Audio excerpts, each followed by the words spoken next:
The life and sad ending of Billy Gibbons.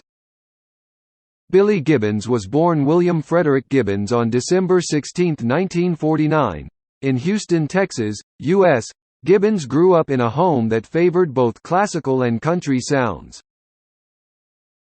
But upon discovering Elvis Presley via an appearance on The Ed Sullivan Show, Gibbons became transfixed by rock and roll.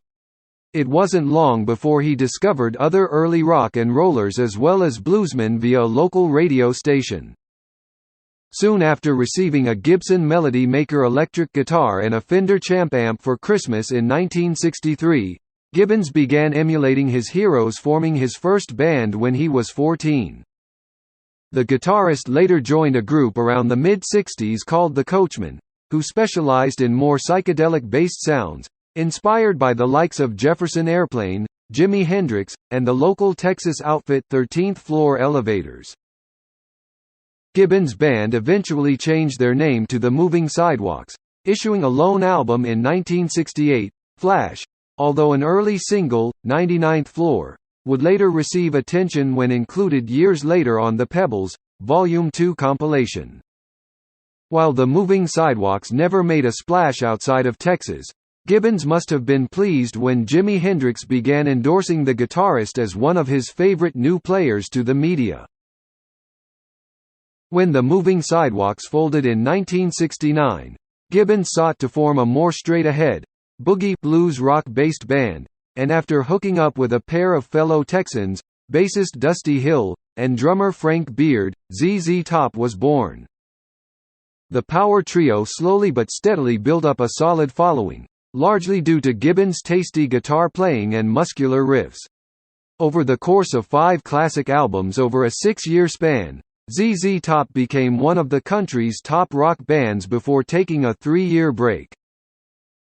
When they returned, the musical climate had changed considerably, and ZZ Top opted to change with the times, as a more modern, electronic sound was merged with their blues rock roots on such albums as 1979's Diguelo and 1981's El Loco.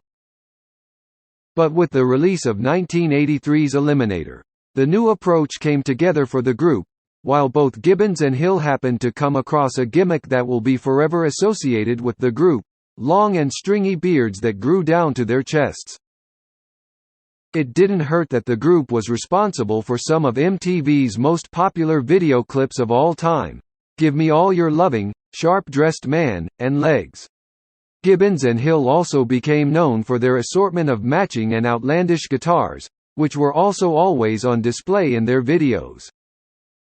But the trio's newly acquired commercial direction caused some consternation among longtime fans, and by the mid-90s, new ZZ Top albums failed to sell as well as their earlier titles had, although a large and loyal following still flocked to their shows.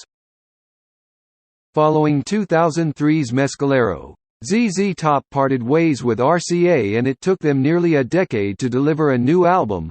The Rick Rubin-produced La Futura appeared on American in 2012. Gibbons quickly followed that album with his first-ever solo project, the Cuban-inflected Perfectamundo, where he was supported by a group called the BFGs.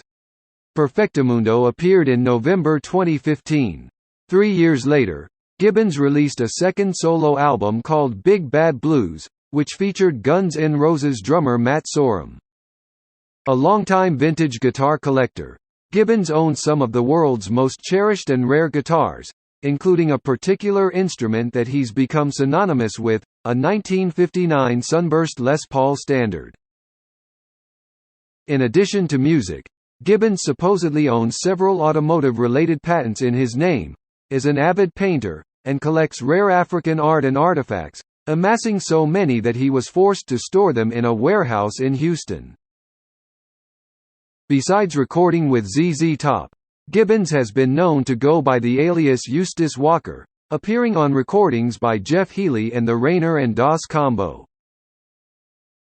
But it's obviously Gibbons' exceptional playing with ZZ Top that he's best known for, as the guitarist has influenced a wide variety of players over the years, including the Meat Puppets' Kurt Kirkwood and Pantera's Dimebag Darrell, to name just 2. In personal life, on December 14, 2005, Gibbons married longtime girlfriend Gilligan Stillwater.